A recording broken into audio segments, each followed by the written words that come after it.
Hello दोस्तों, कैसे हैं आप सभी का आपके प्यारे चैनल द सक्सेस पॉइंट @ पे एक बार फिर से आपका स्वागत करता हूं। रात के 8:05 हो चुके हैं और समय हो चुका है आपके हिस्ट्री से संबंधित महत्वपूर्ण प्रश्नों पर डिस्कशन करने का। तो फटाफट से चैनल से जुड़ जाइए और लोगों के भी जोड़ने का प्रयास कीजिए। इन्फॉर्म करिए उन लोगों को जिनको आप जानते हैं कि वो तैयारी करते हैं। प्यारे दोस्तों, ये जितने भी महत्वपूर्ण प्रश्न हैं ये आपके हर कॉम्पिटिटिव एग्जाम, चाहे वो यूपीएससी हो, यूपीपीएससी हो, टीजीटी हो, पीजीटी हो, बैंक हो, रेलवे हो या अदर कोई भी वनडे एग्जाम, कॉम्पिटिटिव एग्जाम, यहाँ तक कि जीआईसी लेक्चर के एग्ज़ाम के लिए भी ये काफ़ी इंपॉर्टेंट होगा। तो बिल्कुल भी मिस मत करें। वीडियो को शुरुआत से अंत तक देखें। जितने भी द सक्सेस पॉइंट @ पे क्लास अवेलेबल कराई जाती हैं आप उनको ध्यान से पढ़ें, ध्यान से समझें, वन लाइनर प्रश्नों को देखें, प्रैक्टिस सेट लगाएं। अगर किसी सेलेक्टेड टॉपिक का अध्ययन करना चाहते हैं तो उसे भी आप प्ले लिस्ट में जा के देख सकते हैं। दोस्तों, बात समझ में आ रही है तो चैनल को सपोर्ट कीजिए, अपना प्यार दीजिए, चैनल को सब्सक्राइब कीजिए, बेल आइकन ऑन कीजिए ताकि वीडियो की अपडेट आपको मिलती रहे। साथ ही साथ वीडियो को शेयर कीजिए, लाइक कीजिए। वीडियो आपको कैसे लगती है कमेंट में जरूर बताएं, क्योंकि शिक्षा एक ऐसा धन है दोस्तों कि जितना आप किसी को बांटते हैं उतना आपका बढ़ता है। तो आज का पहला प्रश्न जो कि हिस्ट्री से संबंधित है, हिस्ट्री के अंतर्गत प्राचीन भारत के इतिहास पर हमारा अध्ययन चलेगा। तो पहला कह रहा है कि सूची 1 और सूची 2 को सम्मिलित कीजिए। पहले दोस्तों यहाँ से आ रहा है सामंतस। तो सामंतस का संबंध बड़े जमींदारों से है। नागभट्ट की बात करें तो गुर्जर प्रतिहार, दंती दुर्ग राष्ट्रकूट प्रमुख और चंद्रगुप्त का प्रतिहार राजा। हरिश्चंद्र का किससे है? प्रतिहार राजा से। तो आपका जो उत्तर होगा वो विकल्प में होगा 2, 4, 3, 1। प्यारे दोस्तों,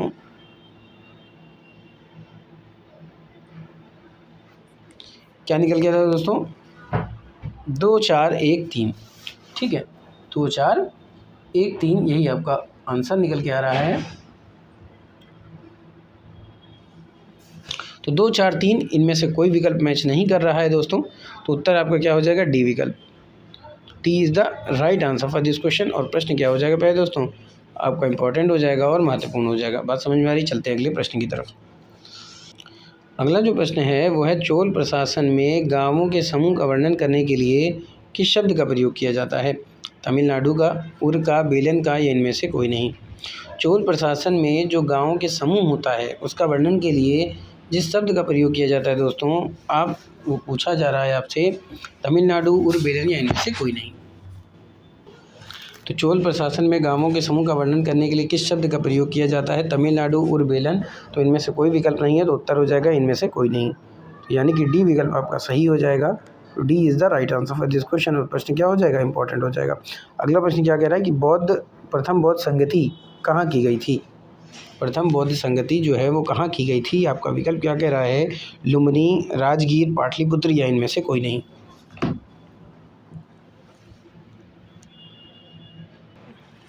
प्रथम बौद्ध संगति कहाँ आयोजित की गई थी? प्रथम बौद्ध संगति कहाँ की गई थी? लुम्बिनी में, राजगीर में या पाटलिपुत्र में? तो इसका सही उत्तर क्या हो जाएगा? तो इसका सही उत्तर हो जाएगा राजगीर में। तो प्रथम बौद्ध संगति का जो आयोजन किया गया था वो राजगीर में किया गया था। तो बी विकल्प आपका क्या हो जाएगा? सही हो जाएगा दोस्तों। और ये इंपॉर्टेंट प्रश्न हो जाएगा।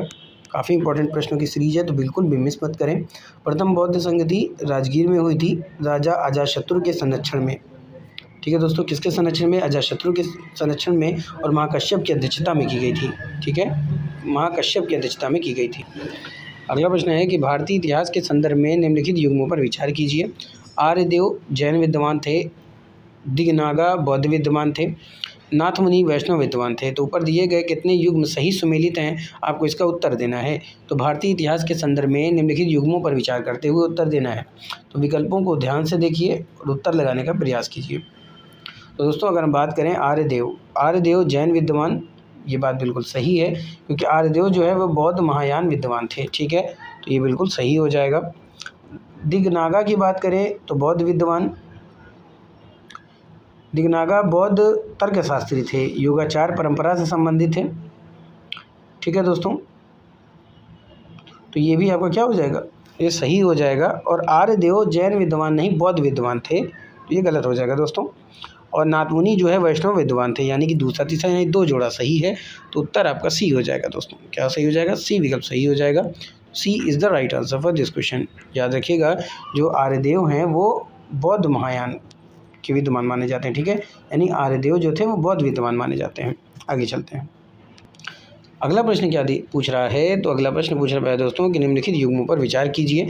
एक तरफ शिलालेख का स्थल दिया हुआ है, दूसरी तरफ स्थान दिया हुआ है। तो जो थौली है वो कहाँ है? उड़ीसा में, एर्रागुडी आंध्र प्रदेश, जगौड़ा मध्य प्रदेश और कलसी कर्नाटक। तो ऊपर दिए गए कितने युग्म सही सुमेलित हैं, इसका आपको उत्तर देना है। तो धौली उड़ीसा बिल्कुल सही है। एर्रागुडी आंध्र प्रदेश, ये भी सही बात है। जगौड़ा की बात करें तो ये मध्य प्रदेश में, ये गलत हो जाएगा दोस्तों कि जगौड़ा भी आपके उड़ीसा में है। कहाँ स्थित है दोस्तों? ये उड़ीसा में है, याद रखिएगा ये उड़ीसा में है। अगर हम बात करें कलसी की तो ये उत्तराखंड में है, ना कि कर्नाटक में। ये कहाँ है? तो ये उत्तराखंड में है, उत्तराखंड में है। तो उत्तर आपका हो जाएगा 2 जोड़े, यानी कि बी विकल्प आपका सही हो जाएगा पहले दोस्तों। तो B is the right answer for this question. और प्रश्न क्या हो जाएगा? इंपॉर्टेंट हो जाएगा। अगले प्रश्न को देख लेते हैं। अगला प्रश्न पूछना है दोस्तों कि निम्नलिखित में से कौन सा कथन सही है। पहला कह रहा है कि संगम कविताओं में भौतिक संस्कृति का कोई संदर्भ नहीं है। दूसरा कह रहा है कि वर्ण का सामाजिक वर्गीकरण संगम कवियों को ज्ञात था। संगम कविताओं में योद्धा नैतिकता का कोई संदर्भ नहीं है। ठीक है, नैतिकता का कोई संबंध नहीं है। चौथा कह रहा है कि संगम साहित्य में जादुई शक्तियों को तर्कहीन बताया गया है। तो निम्नलिखित में से कौन सा कथन है जो सही है? तो पहला तो आपका गलत हो जाएगा दोस्तों कि संगम कविताओं में भौतिक संस्कृति का संदर्भ है, इसमें लिखा है संदर्भ नहीं है। दूसरा है कि संगम युग में स्वर्ण सामाजिक वर्गीकरण संगम कवियों को ज्ञात था, वर्ण के बारे में, तो ये बात बिल्कुल सही है। संगम कविताओं में योद्धा नैतिकता का कोई संदर्भ नहीं है, तो ये भी गलत हो जाएगा दोस्तों। और आपका चौथा भी गलत हो जाएगा। पूछा कौन सा सही है, तो बी विकल्प आपका सही है। तो B is the right answer for this question. और प्रश्न क्या हो जाएगा? इंपॉर्टेंट हो जाएगा। अगला प्रश्न देख। अगला प्रश्न दोस्तों कि भारतीय इतिहास के संदर्भ में निम्नलिखित ग्रंथों पर विचार करें। क्या कह रहा है? नेटिवकरण, परिशिष्ट पर्वण, अवदान शतक, त्रिष्टि लक्षण, महापुराण।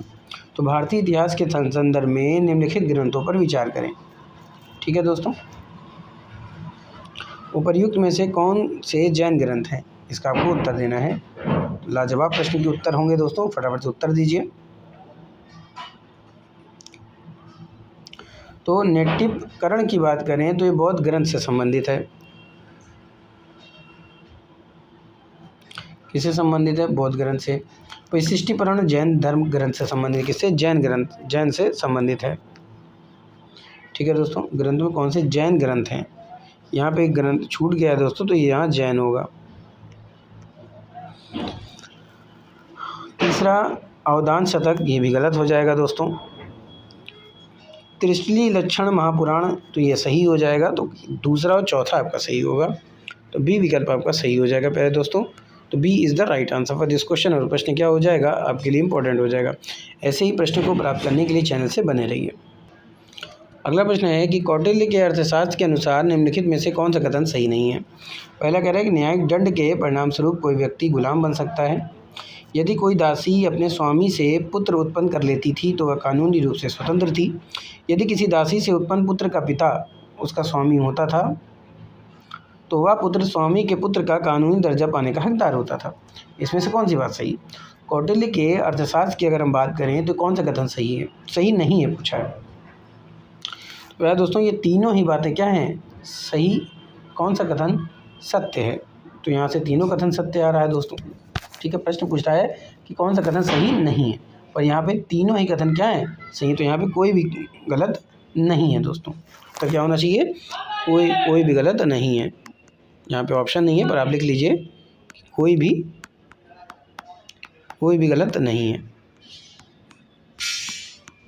कोई गलत नहीं है, क्योंकि यहाँ सभी सही हैं। आगे चलते हैं। अगला प्रश्न क्या है कि निम्नलिखित युग्मों पर विचार करें। ऐतिहासिक स्थान और प्रसिद्ध। बुर्ज होम कहाँ है? ये चट्टान काट कर बनाए गए मंदिर हैं, ये गलत हो जाएगा दोस्तों। चंद्र केतुगढ़ टेराकोटा कला, ये सही है। गणेश्वर तांबे की कलाकृतियाँ, ये भी आपका सही हो जाएगा। तो आपका दूसरा और तीसरा सही होगा प्यारे दोस्तों। आइए देखते हैं कौन सा विकल्प में दे रहा है। तो ये दे रहा है प्यारे दोस्तों दूसरा और तीसरा आपका डी विकल्प। D is the right answer for this question. और प्रश्न क्या हो जाएगा, इंपॉर्टेंट हो जाएगा। अगला प्रश्न क्या है, प्राचीन भारत के इतिहास के संदर्भ में निम्नलिखित में से कौन सा कथन सही है। मिताक्षरा उच्च जातियों के लिए नागरिक कानून था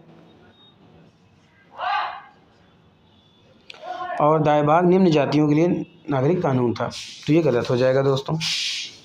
दूसरा, मिताक्षरा प्रणाली में पुत्र पिता के जीवन काल में ही संपत्ति पर अधिकार का दावा कर सकते थे, जबकि दायभाग प्रणाली में पिता के मृत्यु के बाद ही पुत्र संपत्ति पर अधिकार का दावा कर सकते थे। तो ये बिल्कुल सही है।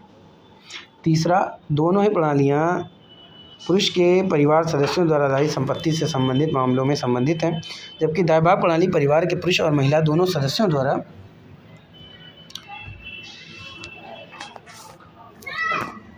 अलग सिद्धांत नहीं बताता है। ठीक है दोस्तों, तो ये गलत हो जाएगा। तो केवल दूसरा सही है। आइए देखते हैं कौन सा विकल्प में दे रहा है। तो दोस्तों यहाँ से उत्तर हो जाएगा केवल 2, यानी कि बी विकल्प आपका सही हो जाएगा। तो B is the right answer for this question. और प्रश्न क्या हो जाएगा, इंपॉर्टेंट हो जाएगा। अगला प्रश्न है कि प्राचीन भारत के इतिहास के संदर्भ में भवभूति हस्तशिल्प और सेमेश्वर प्रसिद्ध थे। जैन भिक्षु के लिए, नाटककार के लिए, मंदिर के वास्तुकार के रूप में, या फिर दार्शनिक के रूप में। तो याद रखिएगा, ये जो भवभूति थे ये संस्कृत नाटककार थे और हस्तशिल्प सेमेश्वर ये भी नाटककार माने जाते हैं। तो उत्तर क्या हो जाएगा, बी विकल्प आपका सही हो जाएगा। B is the right answer for this question. और प्रश्न क्या हो जाएगा पहले दोस्तों, इंपॉर्टेंट हो जाएगा। बात समझ में आ रही है। चलते हैं अगले प्रश्न की तरफ। अगला प्रश्न पूछ रहा है कि मुरैना के पास स्थित 64 योगिना मंदिर के संदर्भ में निम्नलिखित में से कौन कथन पर विचार कीजिए। पहला कह रहा है कि यह कच्छपाट राजवंश के शासनकाल के दौरान निर्मित एक गोलाकार मंदिर है। दूसरा कह रहा है कि यह भारत में निर्मित एकमात्र गोलाकार मंदिर है। तीसरा है इसका उद्देश्य जो है वो क्षेत्र में वैष्णव पंथ को बढ़ावा देना था। चौथा कह रहा है कि इसके डिजाइन ने एक लोकप्रिय धारणा को जन्म दिया कि यह भारतीय संसद भवन के पीछे की प्रेरणा थी। उपर्युक्त में से कौन सा कथन सही है, पहला दूसरा, दूसरा तीसरा, पहला चौथा, या फिर दूसरा तीसरा चौथा। तो आपको बता दूं प्यारे दोस्तों, इसमें पहला भी गलत है, दूसरा भी गलत है, तीसरा भी गलत है और चौथा सही है। 64 योगिनी मंदिर की अगर हम बात करें तो ये सही है। ठीक है दोस्तों, तो चौथा सही है जो कि विकल्प में नहीं दिया है। ठीक है, याद रखिएगा पहला और चौथा, केवल चौथा सही होना चाहिए दोस्तों, केवल चौथा। ठीक है, जो कि आपके विकल्प में नहीं दिया हुआ है, और चौथा ध्यान रखिएगा। ठीक है, आगे चलते हैं। अगला प्रश्न क्या है उसको देखते हैं। अगला प्रश्न है दोस्तों कि प्राचीन भारत में गुप्त वंश की अवधि के संदर्भ में घंटाशाला, कड़ूरा और चौल शहर प्रसिद्ध थे। प्राचीन भारत में गुप्त वंश की अवधि के संदर्भ में घंटाशाला, कटूरा और चौल शहर प्रसिद्ध है। विदेशी व्यापार को संभालने वाले बंदरगाह, शक्तिशाली राज्यों की राजधानियाँ, उत्कृष्ट पत्थर कला और वास्तुकला के स्थान, महत्वपूर्ण बौद्ध तीर्थस्थल।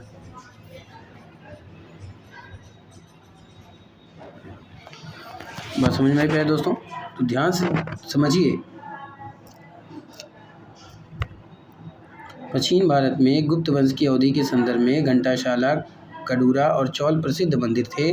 विदेशी व्यापार को संभालने वाले बंदरगाह, शक्तिशाली राज्यों की राजधानियाँ, उत्कृष्ट पत्थर कला और वास्तुकला के स्थान, महत्वपूर्ण बौद्ध तीर्थस्थल। तो इसका सही उत्तर क्या हो जाएगा, तो इसका सही उत्तर होगा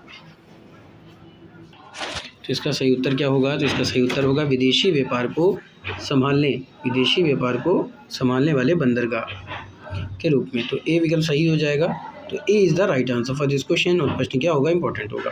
अगला प्रश्न पूछ रहा है कि निम्नलिखित में से कौन सा वाक्यांश हर्षोत्तर काल के स्रोतों में सामान्यतः उल्लिखित हुंडी की प्रकृति को परिभाषित करता है। निम्नलिखित में से कौन सा वाक्यांश जो है वो हर्षोत्तर काल के स्रोतों में मान्यता उल्लिखित हुंडी की प्रकृति को परिभाषित करता है। पहला क्या कह रहा है कि राजा के द्वारा अपने अधीनस्थ की जारी किया गया परामर्श। दूसरा कह रहा है दैनिक लेखा जोखा के लिए एक डायरी रखी जाएगी। तीसरा विनिमय पत्र। और चौथा है सामंती प्रभु अपने अधीनस्थों को का आदेश। तो इसका सही उत्तर है दोस्तों विनिमय पत्र। क्या उत्तर हो जाएगा, विनिमय पत्र इसका सही उत्तर हो जाएगा। सी विकल्प सही हो जाएगा। तो C is the right answer for this question. और प्रश्न क्या होगा, इंपॉर्टेंट होगा। अगले प्रश्न की तरफ चलते हैं दोस्तों कि अगला प्रश्न क्या कह रहा है। अगला प्रश्न पूछना पड़ा दोस्तों कि प्राचीन भारत के विद्वानों साहित्यकारों के संदर्भ में निम्नलिखित कथनों पर विचार कीजिए। पहला कह रहा है कि पाणिनि का संबंध जो है वो पुष्यमित्र शुंग से है, अमर सिंह का संबंध हर्षवर्धन से है, कालिदास का संबंध जो है वो चंद्रगुप्त द्वितीय से है। उपयुक्त में से कौन सा कथन सही है? पहला, दूसरा, दूसरा तीसरा, केवल तीसरा, या फिर पहला दूसरा और तीसरा तीनों। तो दोस्तों अगर हम बात करें कि पाणिनि का संबंध पुष्यमित्र शुंग से है तो ये गलत हो जाएगा, ठीक है, क्योंकि पाणिनि मौर्य पूर्व के विद्वान थे, उनका पुष्यमित्र शुंग से कोई संबंध नहीं है। दूसरा कह रहा है कि अमर सिंह का संबंध हर्षवर्धन से है, तो ये भी गलत हो जाएगा दोस्तों। क्यों गलत हो जाएगा? क्योंकि जो अमर सिंह थे वो गुप्त काल से संबंधित माने जाते हैं, चंद्रगुप्त द्वितीय के नवरत्नों में से एक थे अमर सिंह। और तीसरा कह रहा है कालिदास का संबंध चंद्रगुप्त द्वितीय से था, तो ये बिल्कुल सही है। तो केवल तीसरा सही हो जाएगा, तो यानी कि सी विकल्प आपका सही हो जाएगा। तो C is the right answer for this question. और प्रश्न क्या हो जाएगा पहले दोस्तों, इंपॉर्टेंट हो जाएगा, ठीक है। आगे चलते हैं। अगला प्रश्न पूछ रहा है कि भारत के धार्मिक इतिहास के संदर्भ में निम्नलिखित कथनों पर विचार करें। पहला क्या कह रहा है कि स्थविरवादिना महायान बौद्ध धर्म से संबंधित है, लोकोत्तरवादी संप्रदाय बौद्ध धर्म के महासंघीय संप्रदाय की एक शाखा थी, महासंघी द्वारा बुद्ध को देवत्व प्रदान करने से महायान बौद्ध धर्म को बढ़ावा मिला। तो प्रयुक्त में से कौन सा कथन सही है? दोस्तों पहला तो गलत है, दूसरा और तीसरा आपका सही है, तो उत्तर हो जाएगा दूसरा और तीसरा, यानी कि बी विकल्प आपका सही हो जाएगा। B is the right answer for this question. बात समझ में आई दोस्तों? अगले प्रश्न को देखते हैं। अगला प्रश्न पूछ रहा है कि भारत के इतिहास की निम्नलिखित घटनाओं पर विचार करें। पहला क्या कह रहा है कि राजा भोज के अधीन प्रतिहारों का उदय, महेंद्र वर्मन के अधीन पल्लव सत्ता की स्थापना, तीसरा कह रहा है कि प्रांतक द्वारा चोल शक्ति की स्थापना, और चौथा कह रहा है पाल वंश की स्थापना गोपाल ने की थी। उपर्युक्त घटनाओं का प्रारंभिक समय से शुरू करते हुए सही कालानुक्रमिक क्रम बताना है आपको। सबसे पहले जो हुआ था वो महेंद्र वर्मन के द्वारा पल्लव सत्ता की स्थापना की गई थी। कब की गई थी? छठी शताब्दी में की गई थी, पहला हो जाएगा ये। दूसरा आपका पाल वंश की स्थापना, तो पाल वंश की स्थापना कब की गई थी? 750 में की गई थी, 750 में की गई थी दोस्तों। उसके बाद राजा भोज के अधीन प्रतिहार, ये 1840 ईस्वी में की गई थी, ठीक है, यानी कि तीसरा हो जाएगा आपका यहाँ पर। क्या हो जाएगा दोस्तों? तीसरा। और चौथा हो जाएगा प्रांतक द्वारा चोल शक्ति की स्थापना। तो उत्तर कौन सा सही हो जाएगा? 2 4 1 3, 2 4 1 3 कौन सा विकल्प में दे रहा है? तो सी विकल्प में दे रहा है दोस्तों, तो आपका सी विकल्प क्या हो जाएगा? सही हो जाएगा। C is the right answer for this question. और प्रश्न क्या हो जाएगा? इंपॉर्टेंट हो जाएगा। अगले प्रश्न को देख लेते हैं। अगला प्रश्न पूछ रहा है दोस्तों कि भारत के इतिहास के संदर्भ में निम्नलिखित युग्मों पर विचार करें। भिलसा मध्य प्रदेश, द्वार समुद्र महाराष्ट्र, गिरिनगर गुजरात। बात समझ में आई दोस्तों? तो भिलसा यहाँ पे मध्य प्रदेश दिया हुआ है, तो ये मध्य प्रदेश यानी कि विदिशा बिल्कुल सही बात है। द्वार समुद्र ये महाराष्ट्र, तो ये गलत हो जाएगा, क्योंकि द्वार समुद्र जो है ये कर्नाटक में है, याद रखिएगा, ये कहाँ है? कर्नाटक।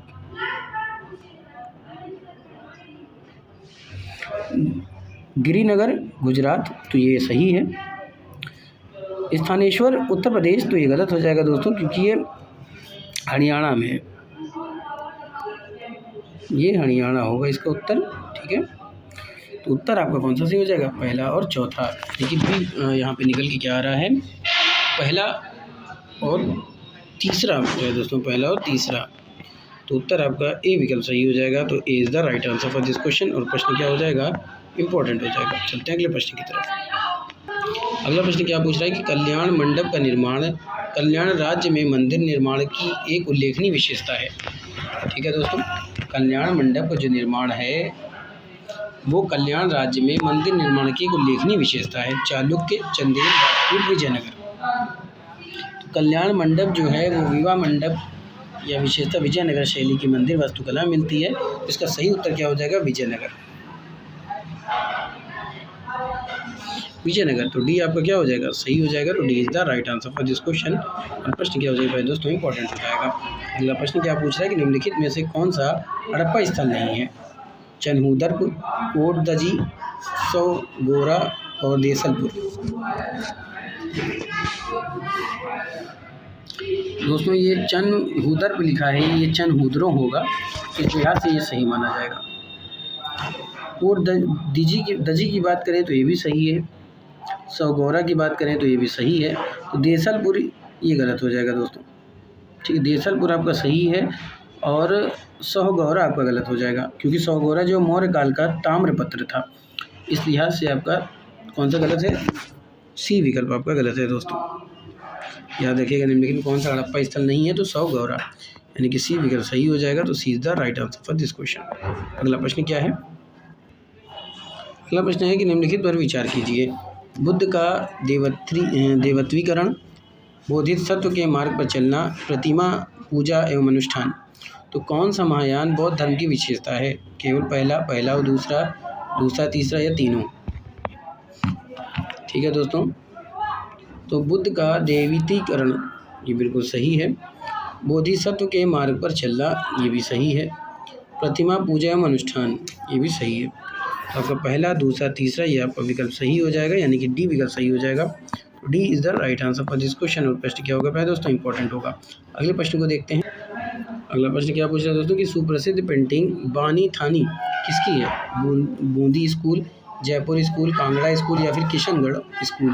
तो सुप्रसिद्ध पेंटिंग बानी थानी किसकी है?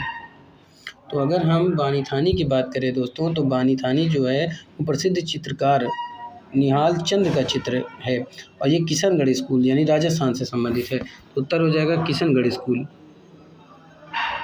किशनगढ़ स्कूल, तो यानी कि डी राइट हो जाएगा। तो D is the right answer for this question. और किशनगढ़ स्कूल है कहाँ? तो ये राजस्थान में दोस्तों, कहाँ है? तो ये राजस्थान में है।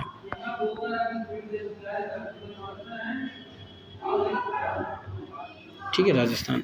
अगला प्रश्न क्या है कि भारत के सांस्कृतिक इतिहास के संदर्भ में निम्नलिखित कथनों पर विचार करें। पहला कह रहा है कि अधिकांश त्यागराज कीर्तियाँ भगवान कृष्ण की स्तुति में की गई हैं, यानी भक्ति गीत में है, तो ये गलत हो जाएगा। दूसरा, त्यागराज में कई नए रंगों की रचना की गई है, ये बात बिल्कुल सही है। अन्नमाचार्य और त्यागराज समकालीन हैं, क्या ये बात सही है दोस्तों? तो ये गलत हो जाएगा, ठीक है। अन्नमाचार्य कीर्तन भगवान वेंकटेश्वर की स्तुति में गाए जाने वाले भक्ति गीत हैं, क्या ये सही है? तो ये भी सही है। तो आपका दूसरा चौथा सही है दोस्तों। कौन सा सही है? दूसरा और चौथा सही है। तो देखिए दोस्तों, यहाँ से भारत के सांस्कृतिक इतिहास के संदर्भ में निम्नलिखित कथनों पर विचार कीजिए। तो आपका पहला तो क्या हो जाएगा? गलत हो जाएगा दोस्तों। दूसरा सही है, तीसरा भी गलत है, और चौथा आपका सही है। तो दूसरा और चौथा, तो दूसरा चौथा आपके बी विकल्प में दे रहा है, तो B is the right answer for this question. और प्रश्न क्या हो जाएगा दोस्तों? इंपॉर्टेंट हो जाएगा। अगले प्रश्न को देख लेते हैं कि अगला प्रश्न क्या पूछ रहा है। अगला प्रश्न दोस्तों कि भारत में धार्मिक प्रथाओं के संदर्भ में स्थानकवासी संप्रदाय किससे संबंधित है? बुद्ध धर्म से, जैन धर्म से, वैष्णव से या फिर शिव से? समझ में दोस्तों, प्रश्न है कि भारत में के धार्मिक प्रथाओं के संदर्भ में स्थानकवासी संप्रदाय किससे संबंधित है? तो स्थानकवासी जो संप्रदाय होते हैं वो जैन धर्म के उप संप्रदाय होते हैं। ये मूर्ति पूजा का विरोध करते हैं, ध्यान उपदेश पर बल देते हैं। उत्तर क्या हो जाएगा? ये जैन धर्म।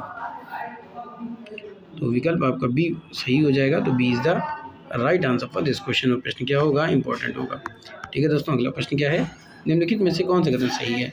अजंता की गुफाएं वादोरा नदी की घाटियों में स्थित है, सांची स्तूप चंबल नदी की घाटियों में स्थित है, पांडुलेना गुफा जो है वो मंदिर नर्मदा नदी की घाटियों में स्थित है, अमरावती स्तूप गोदावरी नदी की घाटी में स्थित है। तो अगर हम बात करें कि अजंता की गुफाओं के बारे में, तो अजंता की गुफाएं वादोरा नदी की घाटी पर स्थित है, तो ये बात बिल्कुल सही है। सांची स्तूप चंबल नदी की घाटी में स्थित है, तो ये गलत हो जाएगा। ये बेतवा नदी के किनारे स्थित है। पांडुलेना गुफा मंदिर नर्मदा नदी की घाटियों में स्थित है, ये भी गलत हो जाएगा दोस्तों, क्योंकि ये त्र्यंबकेश्वर नासिक में स्थित है। अमरावती स्तूप गोदावरी नदी घाटी में स्थित है, तो गलत हो जाएगा, ये भी गलत हो जाएगा। ठीक है, तो आपका सही क्या हो जाएगा? केवल पहला। कौन सा कथन सही है, यानी ए विकल्प सही है। तो A is the right answer for this question. तो ये था प्यारे दोस्तों शानदार महत्वपूर्ण प्रश्नों की श्रृंखला। उम्मीद करता हूँ कि आप सबको पसंद आया होगा। इसी तरह से पढ़ते रहिए, मेहनत करते रहिए। मेरी ईश्वर से प्रार्थना है कि आप सबका सिलेक्शन हो। तीनों क्लास बिल्कुल मिस मत करें। सुबह के जो 11 बजे आपको भूगोल से संबंधित प्रश्न दिए जाते हैं, दोपहर 2 बजे भारतीय अर्थव्यवस्था से, और रात के 8:05 पर जो आपकी क्लास चलती है वो हिस्ट्री से संबंधित होती है। तो बिल्कुल भी मिस मत करें। अगर आपको सिलेक्शन पाना है तो जिस तरह से बूंद बूंद से सागर बढ़ता है, उसी तरह से छोटे छोटे कदम लेके चलेंगे तो सफलता आपके कदम जरूर चूमेगी। फिर मिलेंगे इसी चैनल पर शानदार प्रश्नों के साथ। तब तक के लिए thank you, wish you all the best.